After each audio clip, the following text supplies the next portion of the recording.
Welcome back to the Andrew Roman Show. What's up, everybody? My name is Andrew. If this is the first time that you're tuning in, and if this is not the first time or your first episode, what's up? Welcome back. If you're watching on YouTube, make sure to subscribe, hit the like button, and share the video. If you're just listening to it, Spotify, podcast, leave us a review. And man, I have super exciting news. If you're watching this on YouTube, then you probably have already noticed the last video got like so many views. Oh my gosh, YouTube is really recommending the content, which is awesome. Praise God.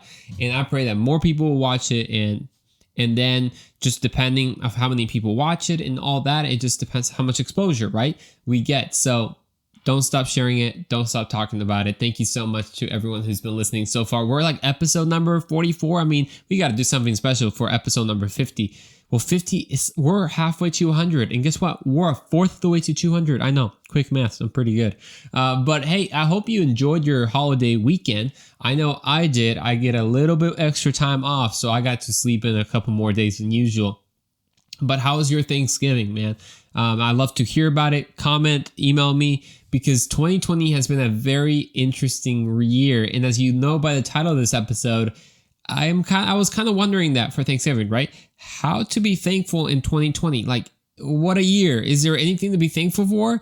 You know, don't worry about it. We're going to talk about it in this episode because there's definitely something to be thankful for. But it's for sure been a rough year.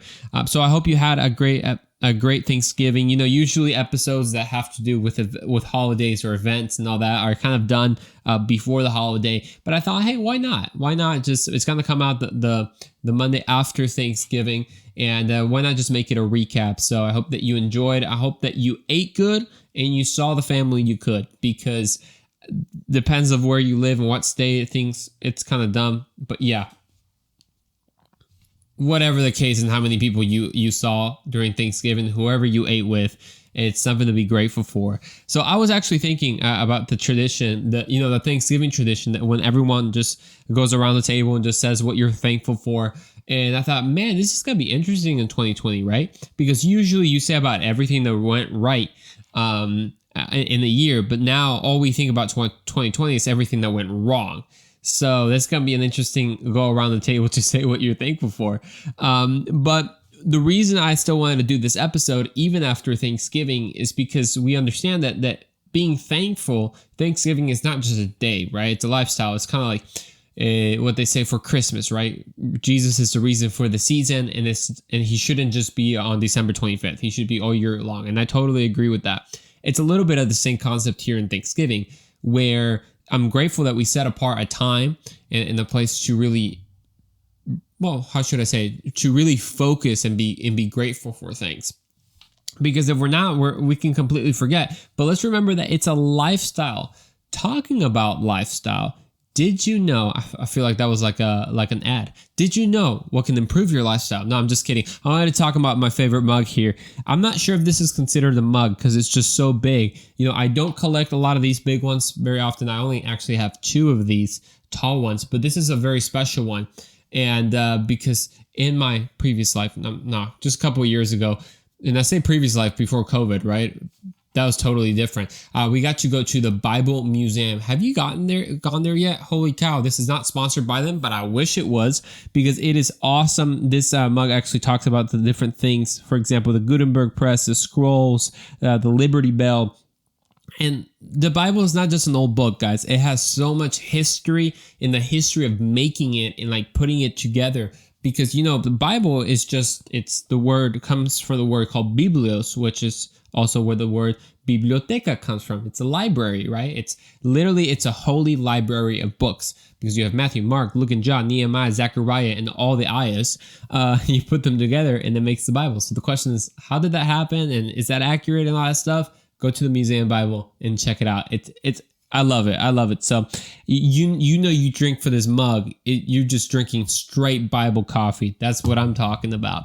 But back to the episode. So back to gratitude. So I want to give some thoughts into what gratitude is and what it's been in my life, right? Because we have all lived this 2020 together. We've all survived. We're coming out of it. We're almost done. Let's not give up at this moment. So I want to share kind of what gratitude means to me and how I try to live it out. Because again, it's not just a day. It's kind of like a lifestyle, right? And the first thing to understand is that gratitude is not dependent on our circumstances. As cheesy as it sounds, gratitude is an attitude. I know. Believe me, if you know me, just all these cringy sayings that are true but are just so cheesy. I'm not a huge fan of just saying things that rhyme. Like, your attitude determines your altitude in life. Like, okay, yes, I get it, but for me, if you force stuff, I'm not a huge fan of that. But this is completely true. Gratitude is in fact an attitude, because even if you can't control anything else in your life, you can definitely control your attitude. So here are some thoughts. Usually, especially this year, one of the reasons that we feel like we can't be grateful in 2020 is because we tend to think about what's happening to us as the worst thing that's ever happened, right? We're like, no one has it worse than us. That's usually the complainer, right? The complainer in us just wants to say, oh, no one knows what I'm going through. No one else had it worse than me. But instead, I think we should switch that perspective. And instead of saying no one had it worse, I think we should be thankful because, guys, there are plenty of people that's had it worse than you and worse than me.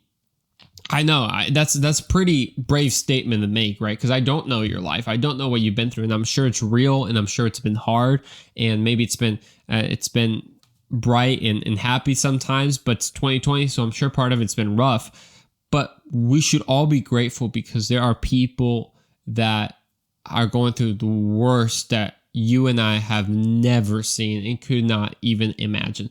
I think about a lot of times, especially people in America and young people in America that complain all the time, what they need to do is they need to travel. That's the problem. I mean, I guess I came from Mexico, and I'm blessed to have lived a good life in Mexico, but as Mexico is a lot poorer than the U.S., so poverty is a lot more like poverty. In the U.S., you definitely have poverty. You definitely have that. But thankfully, we have some type of a welfare system that, even though poverty is horrible and we have to help erase it and teach people how to work and everything, I mean, there are just extreme levels of poverty in Mexico. And you go to the Middle East, you go to Africa, you go to India, and it's unbelievable. Nothing like you've ever seen before. So all that to say is, I think we can shift our perspective to maybe not say like, oh, this is the worst thing that's ever happened on earth, but instead be grateful because, gosh, it could have been a lot worse. A lot of people have lived through a lot worse things. And I was curious to look a little bit into the Bible, of course, because, I'm a Christian and I always take a lot of encouragement from the Bible. And there are several verses that came to mind whenever it talks about Thanksgiving. It talks about Thanksgiving a bunch, the Bible. And how does it tell us to give thanks? Like, what does it say about it? Well, Psalm 100, for example, verse 4-5, it says this: enter his gates with thanksgiving, in his courts with praise. Give thanks, there it is again. Give thanks to him and praise his name, for the Lord is good, and his love endures forever. His faithfulness continues through all generations. Wow, that's a powerful verse. I mean, I know we're not talking about this, but first note, the fact that we can enter his gates is insane. Like, this is talking about God, right? And this connects to the verse in Hebrews where we can now, with confidence, boldly approach the throne of grace because of the sacrifice of Jesus. Like, that's crazy that we can enter the gates of a God that's so holy, holies of holy, thous and holies, and thys and thous and thou art. Yeah, that's how holy God is. Like, I'm pretty sure they speak New King James. Well, not New King James, Old King James in heaven. They do. How great thou art.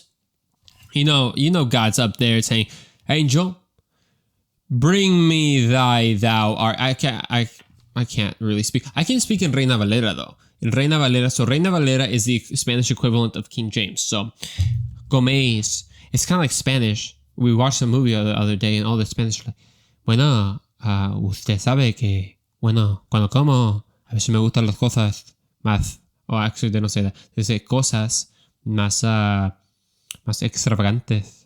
Yeah, they speak with an accent. I don't know. You know I like accents. But that's pretty crazy that you can enter his gates with thanksgiving. But I want you to take a real quick note. It says, enter his gates with thanksgiving. And then it says, his courts with praise. And here's the verb, give thanks. It doesn't say think about thanks or think gratefully. It says give thanks. Psalm 147 verse 7 says, sing to the Lord with grateful praise and make music to our God on the harp. Psalm 118 verse 1, give thanks to the Lord for he is good and his love endures forever. Did you follow a pattern in what these verses have in common? That they are vocalizing their thanksgiving. They're vocalizing their thanks to God. They're not just thinking about it. And I think the problem with us is that we're quick about complaining out loud, but what if we started thanking God out loud? Ooh, I'm going to say that out loud. I'm going to say that out loud. I'm going to say that again. We're quick about complaining out loud. We're quick about moaning out loud. But what if we were quick and what if we started thanking out loud?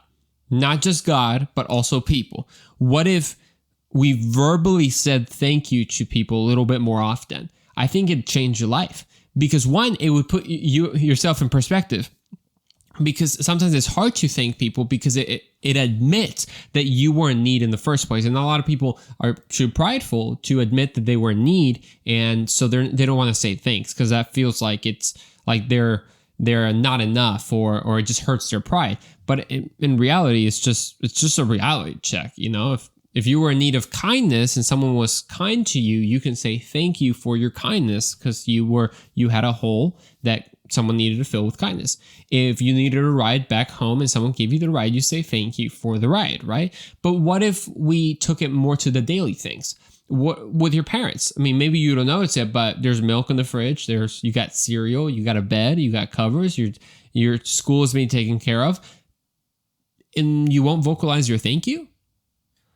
But you'll definitely vocalize when something's wrong, right? You'll definitely complain when something's quote unquote unfair or unjust, but you won't actually say, hey, thank you, Dad, for working so hard for our family and for providing. Because when's the last time you said that, right? Or when's the last time that if you're married or you have a significant other that you told them thank you for just being you or thank you for your love? Or when's the last time we vocalized a thank you? And I was really challenged by that, to be honest with you, because I just thought, man, I mean, we're so built in we internalize our complaints, but so many times we just say it out loud, right? And we're like, oh my gosh, so annoying this. And especially this year, I mean, I'm not saying it's all just trivial matters. I mean, there are stuff to complain about, if you will, this year. I mean, a lot of people lost their jobs. People lost loved ones. You know, you had vacations ruined. You had school for a lot of people was ruined. I mean, I just spoke to a good friend of mine who's studying abroad. And by abroad, I mean out of state.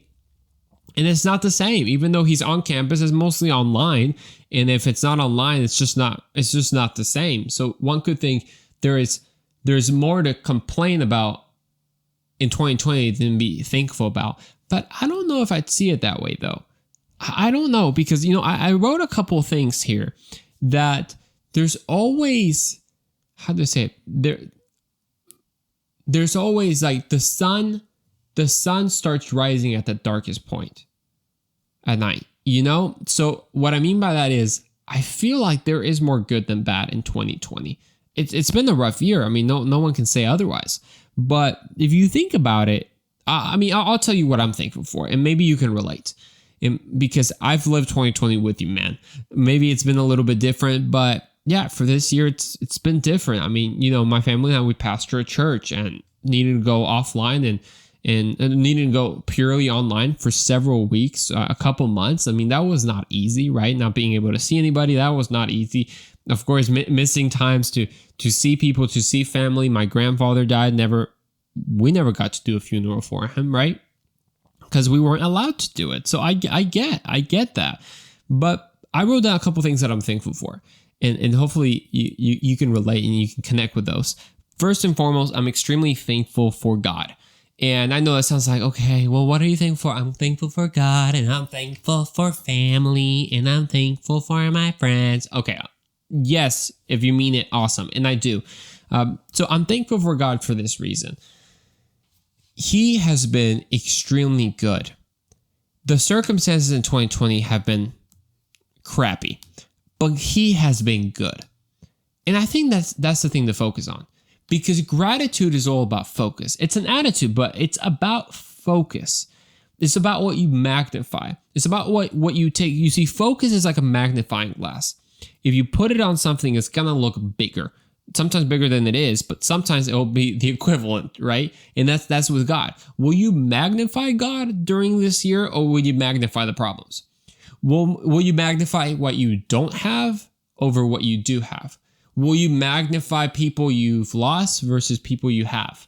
Will you magnify all the opportunities you've lost, or will you magnify the things that you do have right now?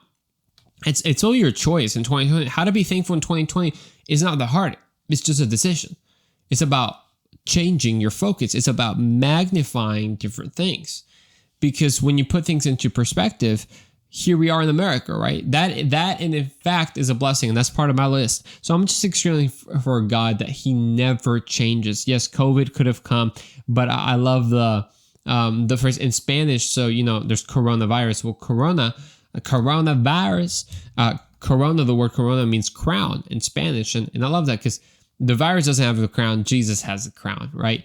And I love that about God, that He never changes. He's the same yesterday, today, and forever. And because He's the same, I know that His faithfulness is the same. And that is something to be grateful for. Everything can be stripped away, but God loves me. Yo, that's amazing. And I know it's easy to say, right? And then once everything gets stripped away, you're like, oh my gosh, but that's when it truly matters. So I'm thankful for God. I'm thankful for my family, mostly because I've noticed that this year it shook our lives, right? It was a shakening. It was a shooketh. We were all left shooketh in our lives. Our businesses, people stopped traveling. But what I started to notice is that things that mattered came to the surface. Family all of a sudden became a priority because you had to work from home. You couldn't ignore people anymore because now you were stuck living in the same house as them, right? So I'm grateful for family because I'm very close to my family. I still live at home, and I'm close to not just my immediate family, but my external family, extended family as well. So I'm just grateful because they've been they've just been super supportive in my work. They've been super loving. And this whole year, I don't know, and I want to say I'm for you here if you're one of those that doesn't have family right now. If you're kind of living by yourself and you feel alone, hey, reach out, send me an email or something. I'd love to be there for you. And I mean that because I couldn't imagine my life without my family and the kind of like the community, the support, community support that I've had, this whole year. And of course, I'm grateful for friends, even though a lot of times we didn't see each other, right? Or we just saw each other on FaceTime or on Zoom for some part of the year. But I'm grateful for that. And I'm ultimately grateful because we live in America. Yes, I know this has been such a weird year, and it's been a very divisive year, if you will, whether it be in race, whether it be in politics. I mean, this last elections has been crazy. And a lot of friendships can be somewhat polarized because of that. But just because something has problems doesn't mean you're not grateful for the good things in it, right? So yes, America has problems, of course, like any other country, and we should work to solve them. But we shouldn't discard it all. I mean, there's so much beauty in America. There's so much that has been fought for, sacrificed for, and we live with these liberties. The liberty that you have the freedom to say what the heck you want. You thought I was going to cuss, didn't you? But I said, heck. Whatever the heck you want, you are allowed to say it. Just don't incite violence, right? But then you have the freedom to disagree. You have the freedom to worship whoever you want. I mean, that is a blessing. Try to do that in communist China or in Russia or in other places where now people are being arrested for not being politically correct. I mean, just wait. When political correctness helps you and it's in your favor, then people are for it. But the moment that there's no taming that beast, that can turn on you and all of a sudden you're the one going to jail. So I'm just grateful to live in a country that has freedom, that believes in that is founded on the core values of biblical principles, that we are all created equal, that we don't have to, that our equality before the law is not our identity to a particular group. It is based on who we are as human beings, that we are part of the same group of human beings. So I'm extremely grateful. And yes, it's been a hard year. Yes, there were mistakes made. Yes, and now all that. But still, where's your focus? You know, it reminds me to the quote that says that the pessimist sees a problem in every opportunity, but the optimist sees an opportunity in every problem.